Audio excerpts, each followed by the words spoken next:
भेष बदल कर जब गए तो देखा कि कोई तो बहुत अच्छी पांडवों की तारीफ कर रहे थे, प्रशंसा कर रहे थे। अरे पांडव तो इतने अच्छे थे, बड़े धर्मात्मा थे। युधिष्ठिर महाराज की बड़ी प्रशंसा हो रही थी। लेकिन जब आगे गए तो उन्होंने एक दृश्य देखा।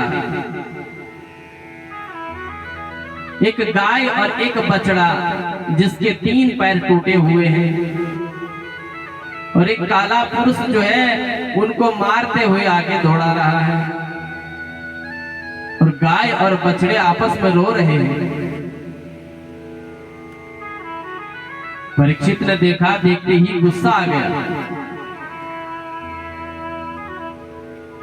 अरे कौन हो तुम, क्यों इनको परेशान कर रहे हो? उसने कहा त्राहिमाम। बोला तुम्हें बाद में तुमसे बात कर लूंगा।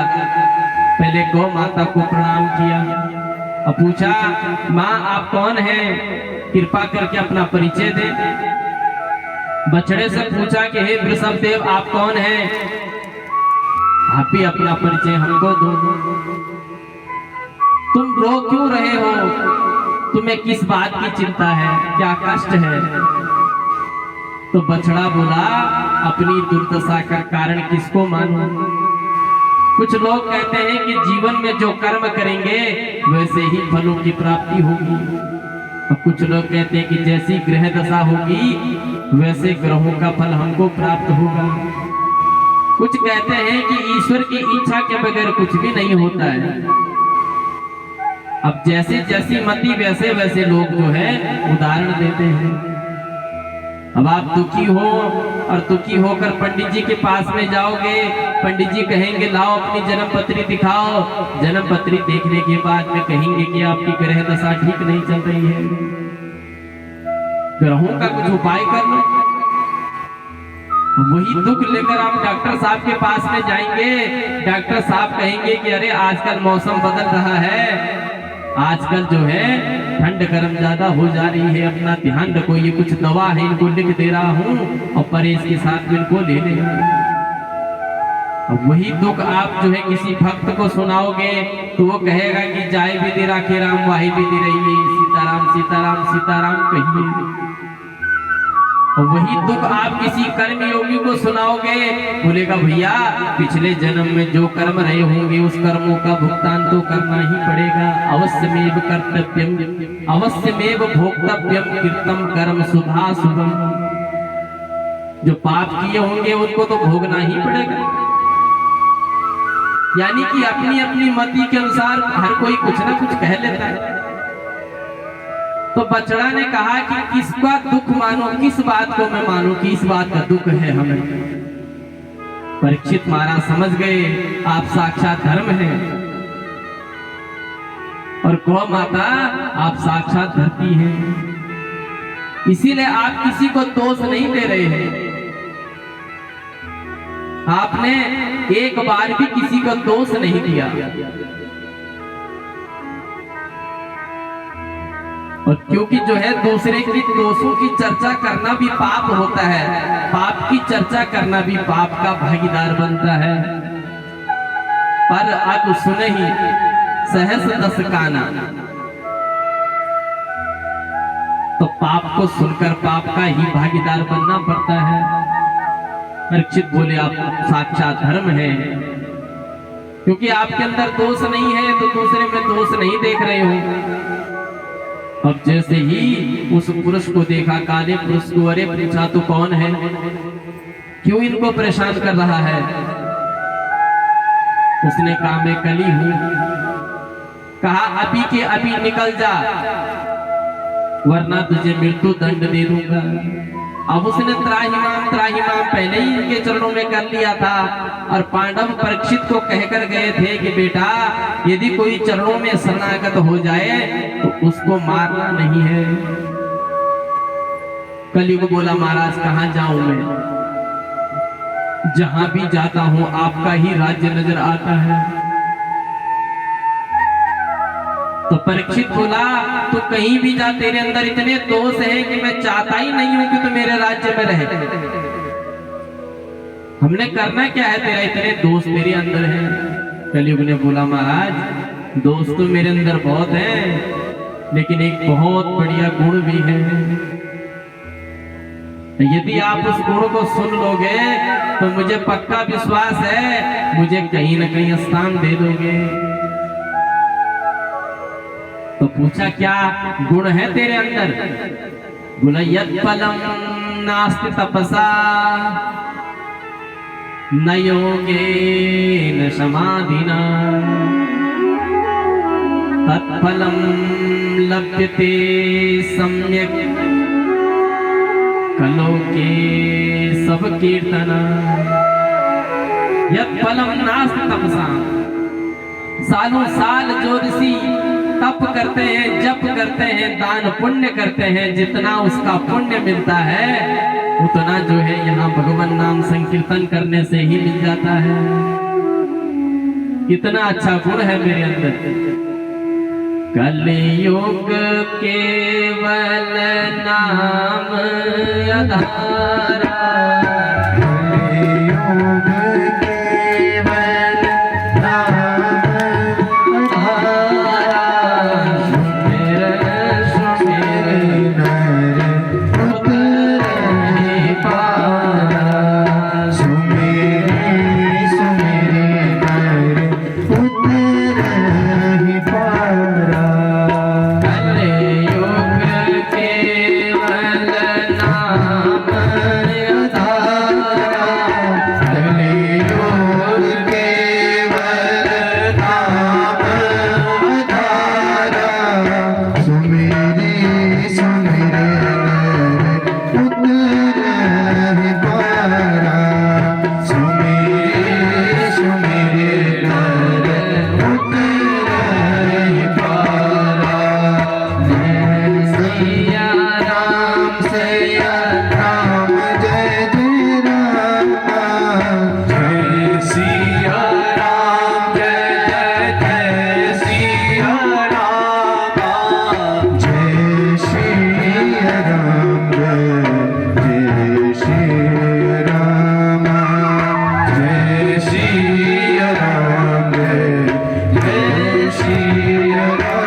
तो कलयुग केवल नाम आधारा, केवल नाम मात्र से ही जो है हम भगवान के परम पद को प्राप्त कर सकते हैं। यत् फलम नास्ति तपसाम न योगेन समाधिना तत्फलम लभ्यते सम्यक् कलौ केशव कीर्तनात्। केशव का भजन करने से, केशव का कीर्तन करने से सारा फल प्राप्त हो जाता है। इसलिए महाराज मेरे अंदर बहुत अच्छा गुण है, और वास्तव में देखा जाए तो कलयुग तो हमारे लिए आरक्षण है कि बहुत सालों साल तपस्या करनी पड़ती थी तब जाकर कुछ पुण्य मिलता था, और यहाँ तो केवल भगवान नाम संकीर्तन किया, भगवान का जयकारा लगाया और पूरा फल मिल जाता है। लेकिन मनुष्य की सबसे बड़ी विडंबना क्या है कि सुलभम भगवन नाम जिह्वा च वसवर्तनी तथापि नरकं यान्ति किमाश्चर्यमदः परम्। सुलभम भगवन नाम, भगवान का नाम इतना सुलभ है कि कोई भी ले सकता है। और जिह्वा च वसवर्तनी, जिह्वा हमारे वश में है, जब चाहे तब भगवान का नाम ले सकते हैं। लेकिन तथापि नरकम यान्ति, तब भी हमको नरक जाना पड़ता है। तो किमाश्चर्य मदः परम, इससे बड़ा आश्चर्य क्या हो सकता है कि भगवान कह रहे हैं कि भैया हमारा नाम लेकर तुम नरक नहीं जाओगे, भगवान का नाम भी सुलभ है, जिह्वा हमारी वश में है, और तब भी प्राणी नरक जाता है। तो इससे बड़ा आश्चर्य कुछ हो ही नहीं सकता है। इससे बड़ा आरक्षण भी क्या हो सकता है कि केवल भगवान का नाम लेना है। अभी कल की कथा में अजामिल का उपाख्यान आएगा, नारायण का नाम लिया और चला गया कृष्ण लोक। तो जो है इतना सुंदर जब परीक्षित ने कलयुग का गुण देखा तो 4 जगह दे दी। कौन कौन सी? द्यूतम पानम स्त्रियः सोना यत्रा धर्म चतुर्विधः। द्यूतम, जहां जुआ खेला जाता हो, जो व्यक्ति जुआ खेलता हो उस पे कलयुग का वास हो जाता है। और पानम, जो व्यक्ति मदिरा पान करता हो उस पे कलयुग का वास हो जाता है। और स्त्रियां, जो स्त्रियों का हरण करता है उस पे कलयुग का वास हो जाता है। और जो किसी की हत्या करता हो उस पे कलयुग का वास हो जाता है। और जब कलयुग का वास होता है तो फिर व्यक्ति का दिमाग काम नहीं करता है, बने बने कार्य बिगड़ जाते हैं, क्योंकि कलयुग सिर पर रहता है। फिर मति जो है कुमति की ओर चली जाती है, संगति दुष्टता में बदलने लग जाती है, घर में कलह होने लगता है, झगड़ा होने लगता है। इसलिए इन 4 चीजों से बचना चाहिए प्रत्येक व्यक्ति को।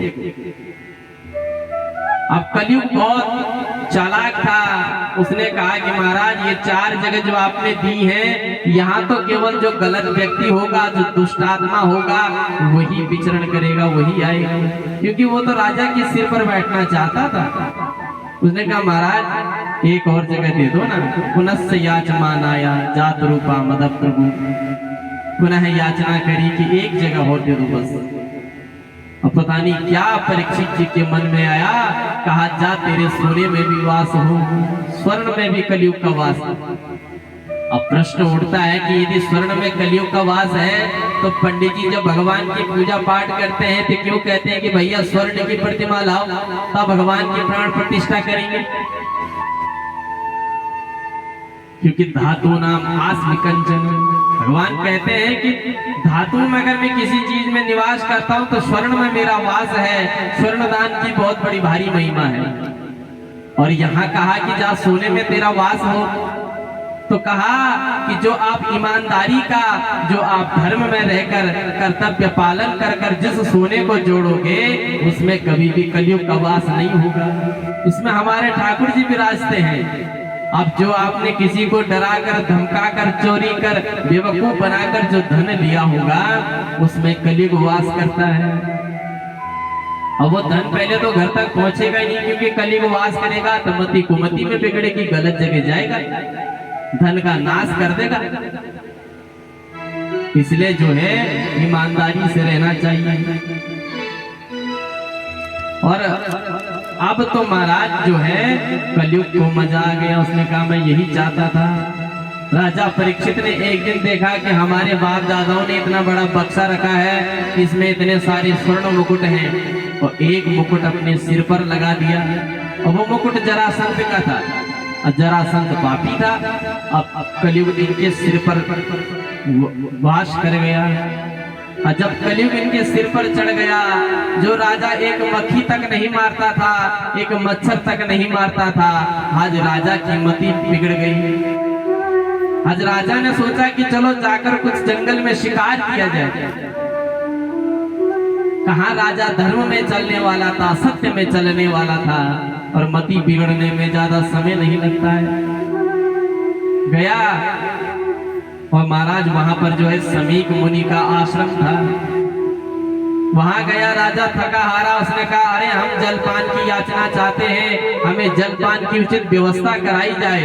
और ऋषि तो ध्यानस्थ थे, वो तो परमात्मा का ध्यान कर रहे थे, उनकी त्रिकुटी वेदन का ध्यान लगा हुआ था। ऋषि ने हाँ ना का जवाब नहीं दिया। राजा के सिर पर कलयुग का वास था। उसने सोचा ये जानबूझकर ड्रामे कर रहा है कि राजा आया है, इसकी सेवा करनी पड़ेगी। अब उसने जो है वहां पे एक सर्प मरा हुआ था, बाण की नोक से सर्प को उठाया और ऋषि के गले में डाल दिया कि यदि ड्रामे कर रहा होगा तो सर्प को देकर भाग जाएगा। सर्प होता ही ऐसा है, किसी को भी रास्ते में दिख जाए तो उसका डर चित्त में छुपा रहता है। जब तक कोई व्यक्ति 10 आदमियों के पास में कह दे कि अरे मैंने वहां पे सर्प देखा, तब तक मन को चैन नहीं पड़ता, भयाक्रांत रहता। और ये सर्प वो 1-2 दिन तक तो उसके चित्त में वो घूमती रहती है। दोबारा जब वहां से गुजरेगा तो बड़े सावधान होकर गुजरेगा। उसको लगा कि सर पर डालूंगा डर जाएगा। ऋषि तो ध्यानस्थ थे, परमात्मा का ध्यान कर रहे थे। राजा वहां से चला गया। श्रृंगी आया, समीक मुनि जी का पुत्र था श्रृंगी। अब उसने देखा कि पिताजी के गले में मरा हुआ सर्प डला हुआ है। उसको बहुत बुरा लगा। उसने सर्प हटाया, गंगा जल हाथ में लिया और राजा परीक्षित को श्राप दे डाला। इत लंघित मर्यादम तक्षका सप्तमे हनि दक्षति स्म कुलंगारः उदितो में तद्द्रोहम्। अपने आप को बहुत बड़ा राजा समझता है। हम ऋषि अपने आश्रम में क्या भगवान का ध्यान भी नहीं कर सकते? यहाँ भी हमको परेशान करने आ गया। जा, इतना ही सर्प उठाने वाला बना था, आज से ठीक 7वें दिन तुझे तक्षक नाग डसेगा और तेरी अधोगति हो जाएगी। बड़ा सर्प डालने वाला बना था और जोर जोर से जो है रोने लगे बालक। अब जब श्रृंगी मुनि जोर जोर से रोने लगे तो समीक मुनि की जो ध्यान था वो ध्यान टूट गया। जब ध्यान टूटा तो पूछा, पुत्र तुम रो क्यों रहे हो? अरे याद रखेगा, ऐसा श्राप दिया है। अरे बेटा किसको दिया है श्राप, कौन याद रखेगा? अपने आप को क्या समझता है? राजा होगा तो अपने राजमहल का होगा। आपके गले में मृत सर्प डाला था पिताजी, मैंने उसको श्राप दे दिया कि आज के 7वें दिन तुझे तक्षक नाग डसेगा। ऋषि को बहुत बुरी लगी वो बात। बोला, बेटा ये तूने अच्छा नहीं किया। अरे इतने अच्छे राजा थे, इतने तपोनिष्ठ धर्मनिष्ठ राजा था। और बेटा राजा हमारी रक्षा करता है, राजा हमारा पालनहार है, ऐसा श्राप क्यों दिया? लेकिन ब्राह्मण पुत्र का श्राप था, कटने वाला नहीं था। मुनि ने अपने कुछ शिष्यों को भेजा और कहा, राजा को सूचित कर दो। परीक्षित जी को जब यह बात पता चली, परीक्षित जी ने जब वह मुकुट अपने सिर से निकाला तो फिर उनको पता चला कि आज मैंने कितना बड़ा अपराध कर दिया। बहुत बुरा लगा उनको। और इतने में जो है उन्होंने, जो मुनि ने जो शिष्य भेजे थे, उन्होंने कहा कि श्रृंगी ने तुम्हें श्राप दिया है, आज से ठीक 7वें दिन तुम्हारी मृत्यु हो जाएगी। परीक्षित जी हंसने लगे और अपनी धर्मपत्नी को कहने लगे कि अरे देवी सुनती हो, आज से 7वें दिन मुझे मरना है। यानी कि इस बात की गारंटी हो गई कि मेरे पास में 7 दिन पूरे हैं, क्योंकि ब्राह्मण बालक है, श्राप आगे पीछे होगा नहीं। वास्तव में इस जीवन का कोई पता नहीं है कि किस क्षण क्या हो जाए। तो हम लोग बहुत दूर की सोचते हैं और सोचा कि मुझे तो तत्क्षण मर जाना चाहिए था, लेकिन क्या करूं, उन्होंने तो मुझे 7 दिन दे दिए। उसी समय सारा राजपाट त्याग दिया और गंगा नदी के तट पर पहुंच गए। ओहो मया नीच मनायत कर्म कीर्तम। गंगा तट पर गए, सारे ऋषि मुनि सबको पता चल गया तो सब परीक्षित जी के पास में जाने लगे।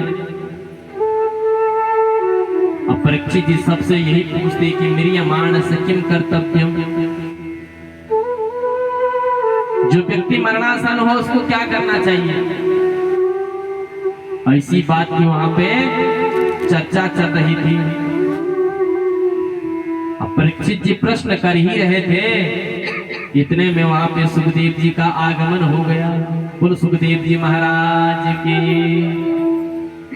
तत्रा भगवत भगवान व्यास पुत्रो यदीक्षया मठमानो नपेक्षा अलक्षलिंगो निजलाभ तुष्ट वृतस्य बाले रवदूत भेषा। तत्र भगवत भगवान मानो व्यास भगवान जी का पुत्र सुखदेव जी वहां पर आ गए और उन्होंने केवल तन पर एक लंगोट धारण किया हुआ है और इनको यह बोध नहीं है कि स्त्री क्या होती है, पुरुष क्या होता है। भगवान की मस्ती में चल रहे हैं और इनकी उम्र जो है अष्टद्वय बताए, वैसे इनकी उम्र 16 साल है, लेकिन मानो ये 8 साल के ही बच्चे हो, क्योंकि 8 साल तक के बच्चों के मन में विकार उत्पन्न नहीं होता है। व्यास भगवान जी के पुत्र वहीं पे पहुंचे सुखदेव जी, तो राजा परीक्षित ने प्रश्न कर दिया, म्रियमाणस्य किम कर्तव्यम, जिसको आज से 7वें दिन मरना हो उसको क्या करना चाहिए जिससे उसकी मुक्ति हो सके।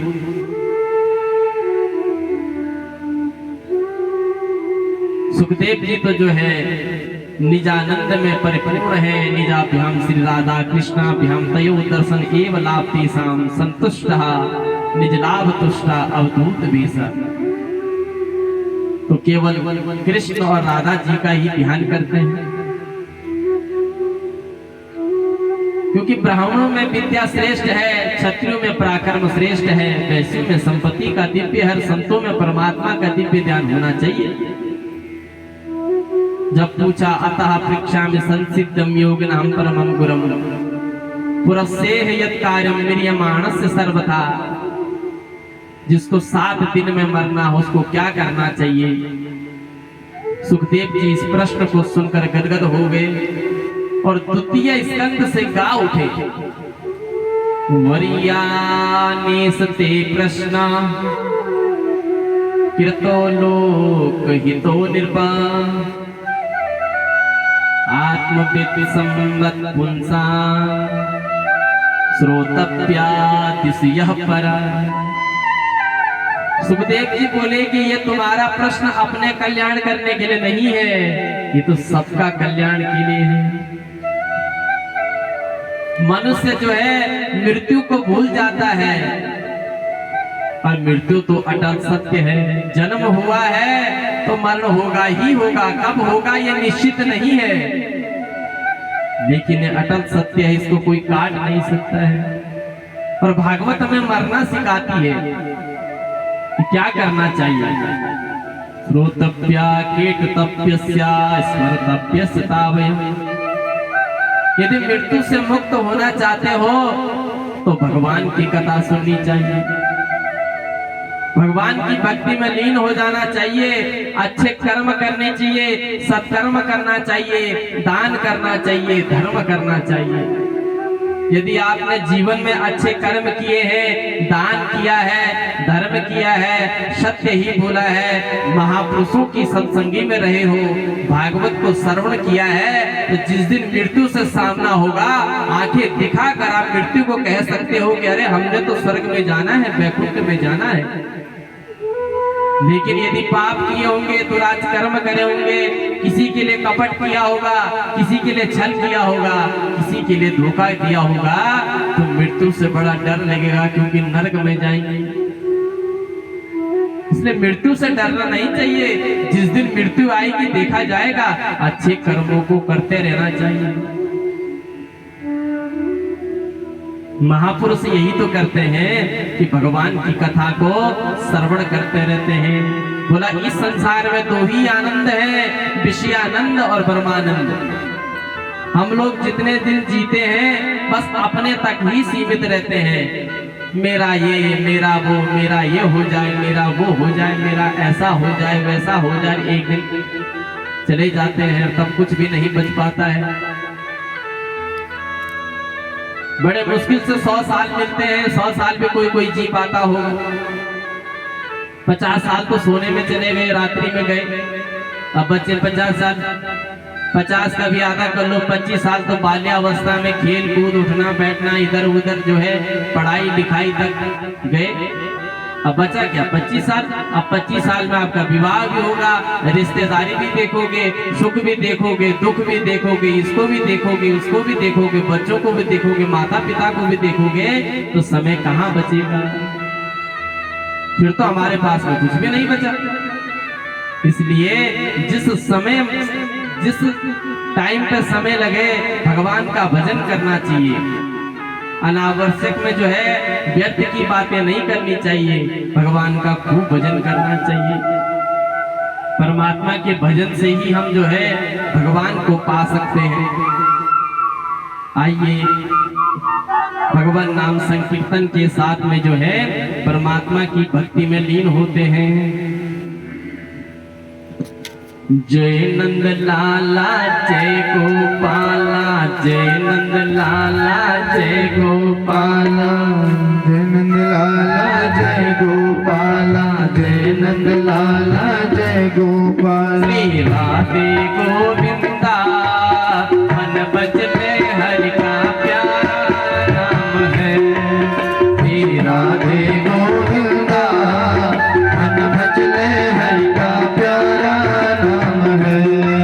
गोपाला हरि का प्यारा नाम है, नंद लाला हरि का प्यारा नाम है।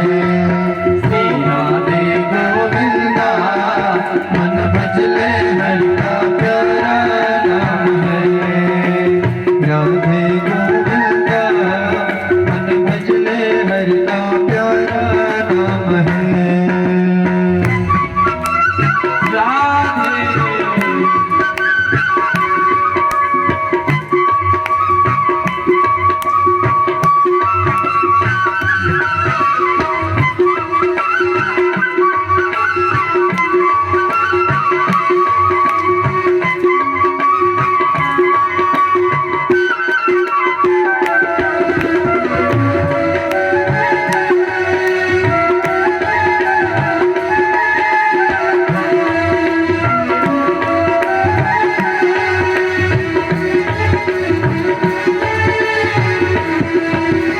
मोर मुकुट सिर गलबल माला, केसर तिलक लगाए, केसर तिलक लगाए। और मुकुट सिर गलवत माला, केसर तिलक लगाए, केसर तिलक लगाए। वृंदावन के कुंज गलन में सबको नाच नचावे, और सबको नाच दिखाए। श्री राधे गोविंदा मन बचले हरि का प्यारा नाम है। श्री राधे गोविंदा मन बचले हरि का प्यारा नाम है।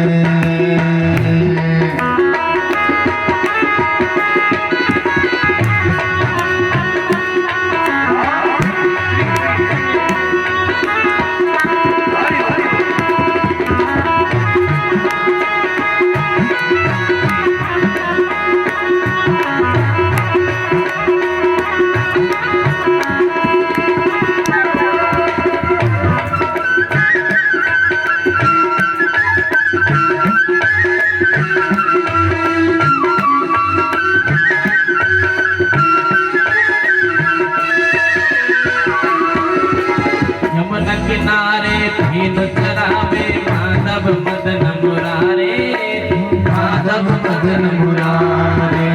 यमुना किनारे धेनु चरावे, माधव मदन मुरारी, माधव मदन मुरारे। मदन मुरलिया जब ही बजावे, हर ले सुध बुध सारी, हर ले सुध बुध सारी। श्री राधे गोविंदा मन भजले हरि का प्यारा नाम है। श्री राधे गोविंदा मन भजले हरि का प्यारा नाम है।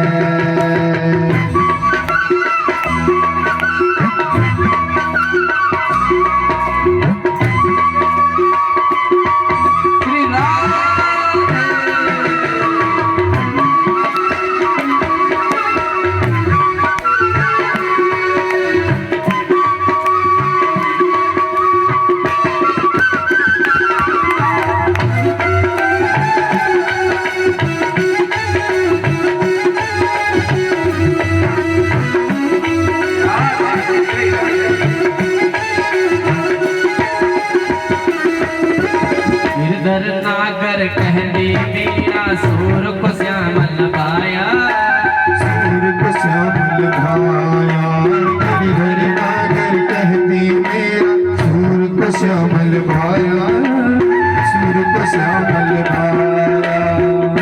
राम और रामदेव ने विठ्ठल विठ्ठल गाया, हाँ विठ्ठल विठ्ठल गाया। श्री राधे गोविंदा मन भजले हर का प्यारा नाम है। श्री राधे गोविंदा मन भजले हर का प्यारा नाम है।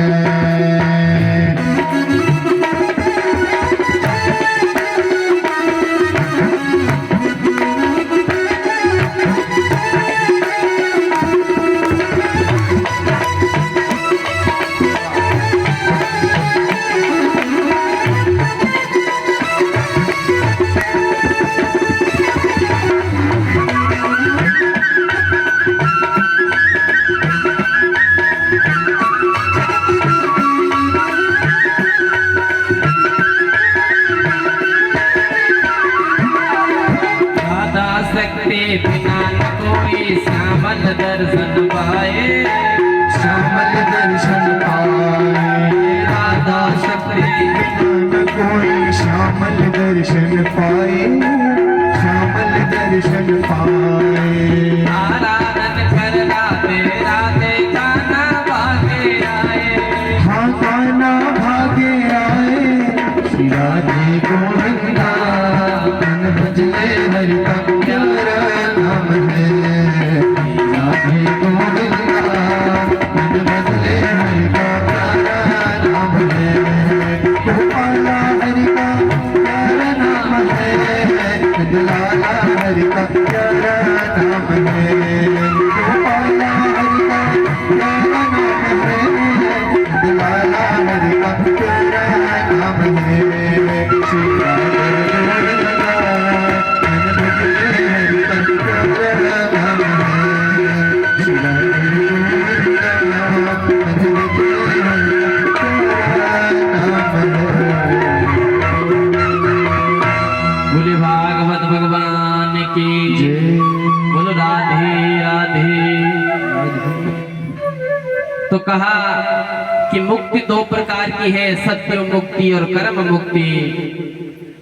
मनम ही चंचलम कृष्णा, ये राजन ये मन बड़ा चंचल है, इस मन को अपने वश में करना बड़ा कठिन है। ये मन जो है वायु की वेग से भी तेज चलता है।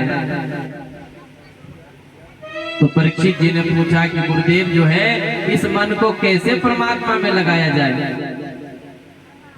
तो बोले जितासनो जित श्वासो जित संगो जितेंद्रिया, स्थूले भगवतो रूपे मनः संदार इंद्रिया।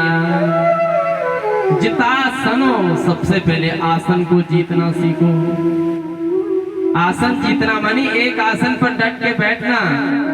महाराज 2-2.5 घंटे में ही पैर दुखने लग जाते हैं।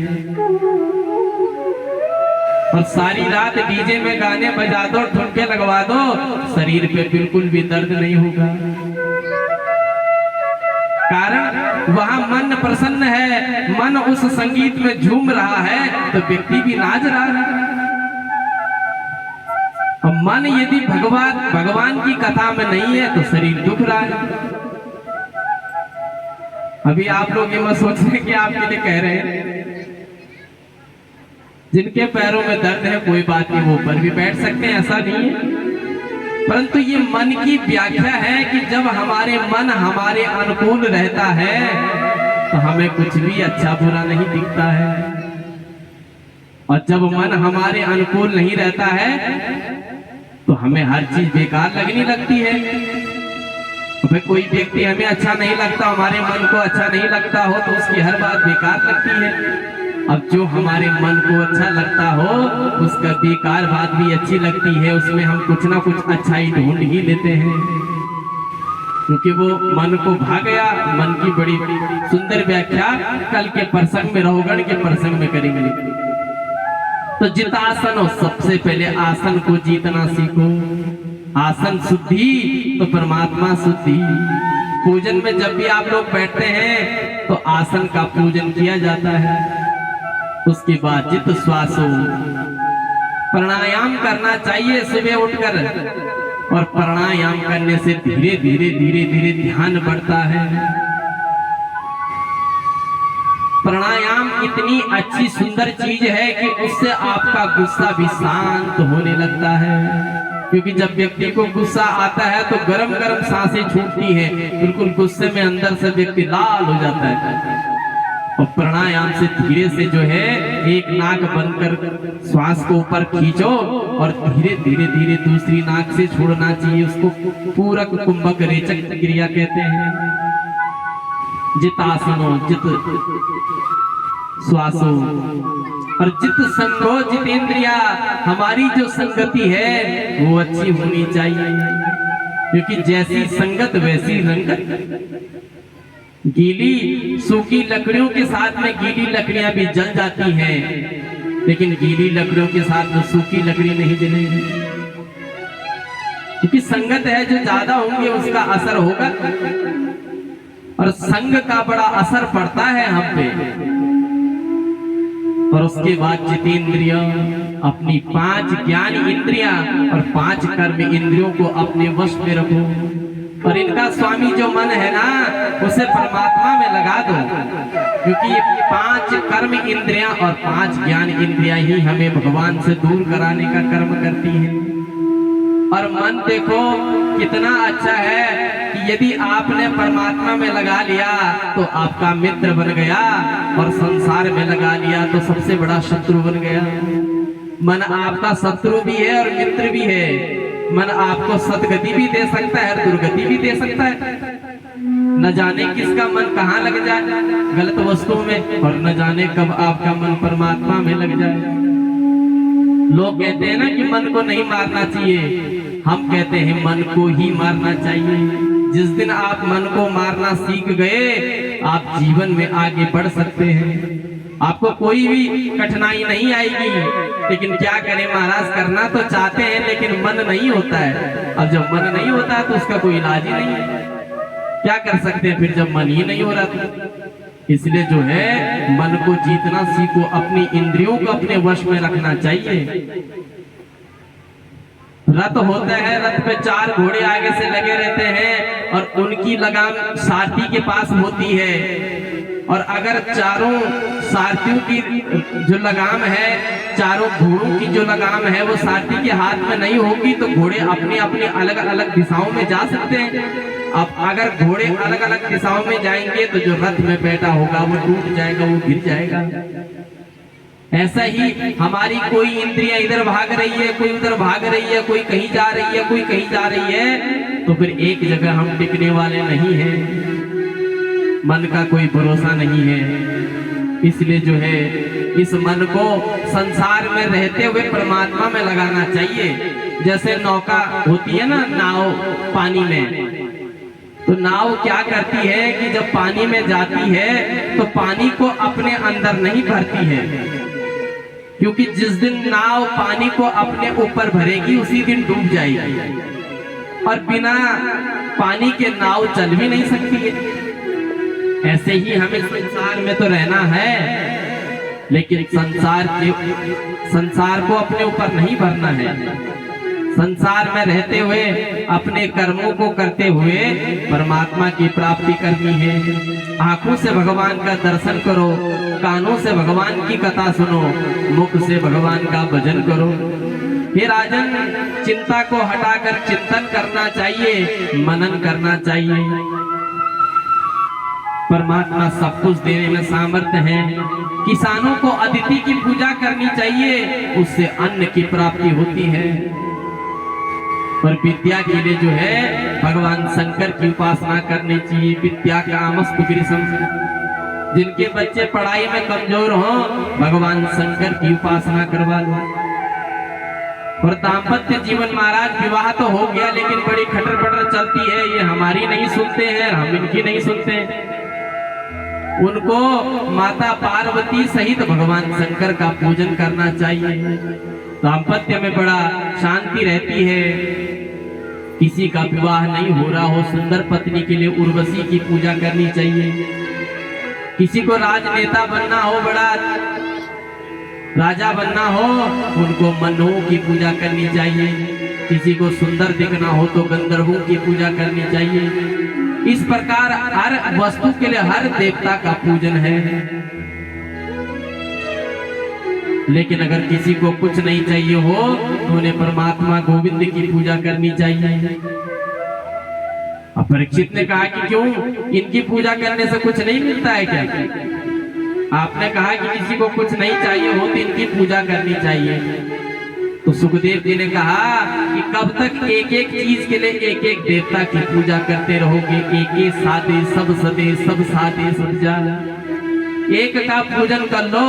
अकामो सर्व कामो वा मोक्ष काम उधार दी।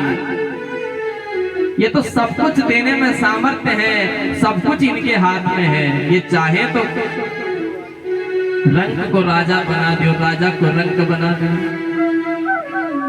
अकामो सर्व कामो वा। ऐसी कौन सी दुनिया की वस्तु है जो गोविंद नहीं दे सकते हैं? और भैया ये बात विश्वास से कह रहे हैं कि ठाकुर जी के सामने सच्चे मन से जिस वस्तु को पुकारोगे वो जरूर उसको पूर्ण कर देते हैं। लेकिन भक्ति होनी चाहिए।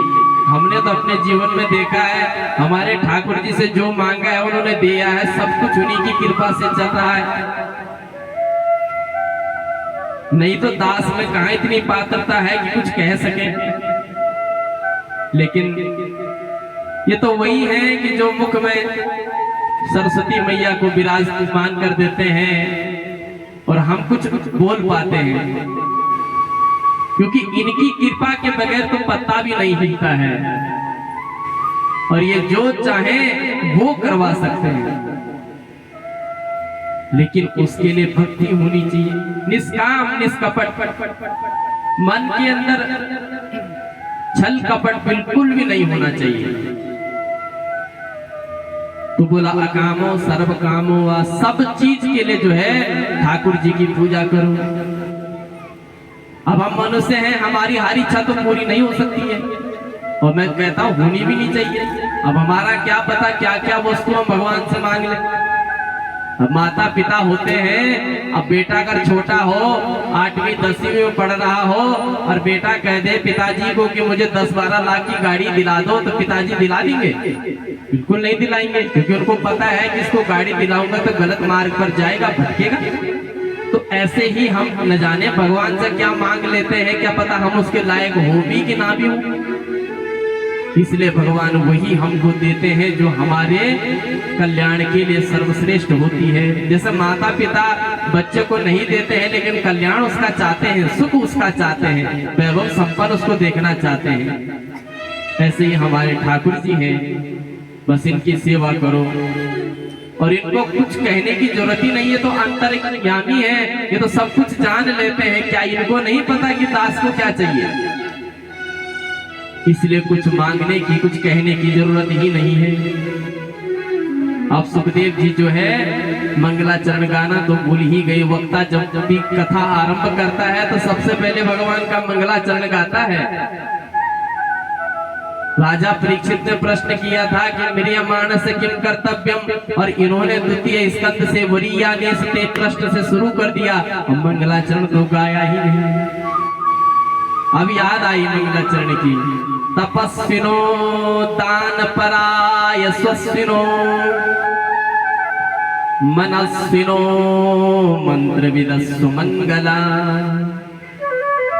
क्षेमं न विन्दन्ति विनाय दर्पणं, तस्मै सुभद्र स्रवसे नमो नमः।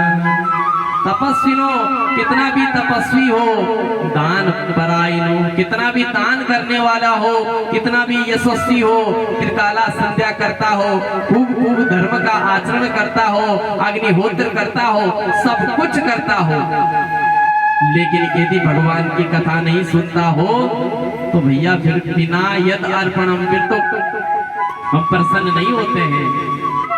भगवान में अपने आप को समर्पण यदि कर दे, भगवान की कथाएं सुने, भगवान में खुद को समर्पण कर दें, तो फिर भगवान उसको अपने आप पार लगा देते हैं। तो मनुष्य को उपासना जरूर करनी चाहिए और दुखों को देकर कभी डरना नहीं चाहिए। देखो, दुनिया में कोई नहीं चाहता कि हमें दुख की प्राप्ति हो, लेकिन प्रबल प्रारब्ध है, प्रारब्ध के अनुसार दुख मिलता है। ऐसे ही हमारे प्रारब्ध में यदि सुख लिखा होगा तो मिलेगा ही मिलेगा। सुख के पीछे ज्यादा नहीं भागना चाहिए। जैसे हमने दुख नहीं मांगा, मिल गया, तो सुख भी मिलेगा। और ये मनुष्य जीवन ठाट बाट करने के लिए थोड़ी मिला है, ये तो परमात्मा के भजन के लिए मिला है। अब आजकल आप लगा लो कि बड़े बड़े कई लोग अपने अपने घरों में जैसे कुत्ता पालते हैं। अब बड़े बड़े मंत्रियों के जो बड़े बड़े बिजनेसमैन होते हैं, उनके कुत्तों के बड़े ठाट बाट रहते हैं, बड़ी बड़ी गाड़ियों में घूमते हैं, खूब सारा खाते हैं, अच्छा अच्छा उनके लिए खाना आता है। एक दो नौकर चाकर भी जो है उनको घुमाने फिराने के लिए लगे रहते हैं। तो वो उसका प्रारब्ध है, भले कुत्ते की योनि है लेकिन सुख वहां भोग रहा है। लेकिन अगर वो चाहे तो उस योनि में परमात्मा का भजन नहीं कर सकता है। वो केवल जितना उसका सुख होगा भोगेगा, जितना दुख होगा भोगेगा, उसके बाद मृत्यु को प्राप्त हो जाएगा। फिर वो 84 लाख योनियों में भटकेगा, तब जाकर उसको मनुष्य जन्म मिलेगा। और इस मनुष्य जन्म मिलने के बाद भी यदि हम सुख की ही कामना करते रहेंगे तो फिर तो भैया कहना ही क्या है। ये तो केवल इसलिए मिला है कि बस एक बार आपने यहाँ भेज दिया, आप दोबारा नहीं आएंगे। हम यहाँ आपके ही धाम में रहेंगे, आपका ही भजन करेंगे, आपके ही पार्षद बनकर रहेंगे। लेकिन भैया यहाँ तो क्या है, राम भजन में आलसी, भोजन में होशियार, तुलसी ऐसे जीव को बार बार धिक्कार। राम भजन में आलसी, भजन करने में बड़ा आलस आता है, पूजा पाठ में बैठा नहीं जाता महाराज हमसे, लेकिन भोजन में होशियार। 56 पकवान बना दो, अरे महाराज हमको तो भूख लगी है, मेरे मुंह में तो पानी आ रहा है, मुझे फटाफट खिला दो, गरम गरम खिला दो। भोजन में बड़ा मन है, जैसे भोजन में मन है ऐसे परमात्मा में मन क्यों नहीं है? अरे हम तो भगवान को मन से मानते हैं। कई लोग कहते हैं ना कि अरे ये सब हम दिखावा नहीं करते, तो केवल भगवान को मन से मानते हैं, तो भगवान भी फिर मन से ही फल देते हैं ऊपर से। तो इसलिए जो है राम भजन में आलसी नहीं होना चाहिए। भगवान का खूब भजन करो, खूब खाओ पियो, मस्त रहो, कौन मना कर रहा है। लेकिन भैया जो मूल कर्म है उसको करना चाहिए। तो उद्धव जी ने पूछा कि ये नर तन जो है आपकी कृपा से मिला, तो इसको पार कैसे लगाया जाए? तो भगवान ने कहा गुरु कर्ण धारम। इस मानव शरीर में एक गुरु का, अपने जीवन में गुरु को बना लो, और गुरु जी जैसे जैसा कहें वैसे वैसे जीवन में आगे बढ़ना चाहिए। लेकिन भैया गुरु बनाना जान के और पानी पीना जान के। लालची गुरु लोभी चेला, और दोनों नरक में ठेलम ठेला। यदि गुरु लालची होगा तो चेला लोभी निकलेगा और दोनों नरकगामी होंगे। अब आजकल तो बहुत सारे गुरुजी ऐसे हैं कि जिनके बारे में क्या कहना, इसलिए जो है गलियन गलियन गुरु फिरे, हमसे दीक्षा लो